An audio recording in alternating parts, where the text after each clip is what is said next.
આજે તો દાયજો મૂવી જોઈને રોવાઈ ગયો અને આવી ગઈ મારા દાદા દાદીની યાદ. વાગી ગયા સવારના 6 અને મિની ફોર્ચ્યુનર લઈને પોઈ ગયો જીમમાં વર્કઆઉટ કરવા. અંદર પગતા જ માતાજીને પગે લાગીને કરી નાખ્યું આજનું વર્કઆઉટ ચાલુ. પછી તો વર્કઆઉટ પૂરું કરીને આવી ગયો ઘરે અને પી લીધું દૂધ કોલ્ડ ડ્રિંક. સમજ રહ્યો? આ રાજાને જવાનું હતું એની ડ્યુટી ઉપર એટલે રેડી કરીને કરી દીધા રવાના. સાહેબ ને મૂકીને ગાયમ ગાય આવી ગયો ઘરે અને મહારાણી બનાવતી હતી રોટલો પુડલો. પછી તો મહારાણી ની વાત માનીને ખાઈ લીધો પુડલો. પછી તો તૈયાર થઈને આવી ગયા વિડીયો બનાવવા.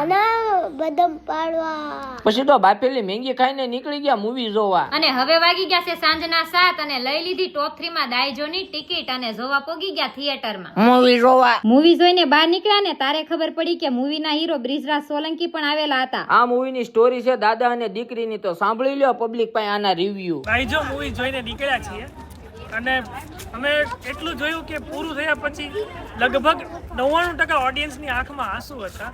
અને આ મૂવી જોયા પછી એક બાપ અને દીકરીના સંબંધો વિશે આ મૂવીએ જે રીતે સમજાયું છે એ હકીકતે લાગણીસભર હતું અને લગભગ બધાને ટચ થઈ જાય એ રીતે સરસ રીતે સમજાવેલું છે.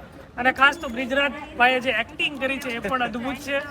ઓવરઓલ બધાએ સરસ કામ કરેલું છે, સરસ ડિરેક્શન છે, સરસ મજાની ઓવરઓલ સ્ક્રીન પ્રેઝન્સ છે બધાનું અને ખૂબ જ મજા આવી આ મૂવી જોઈને.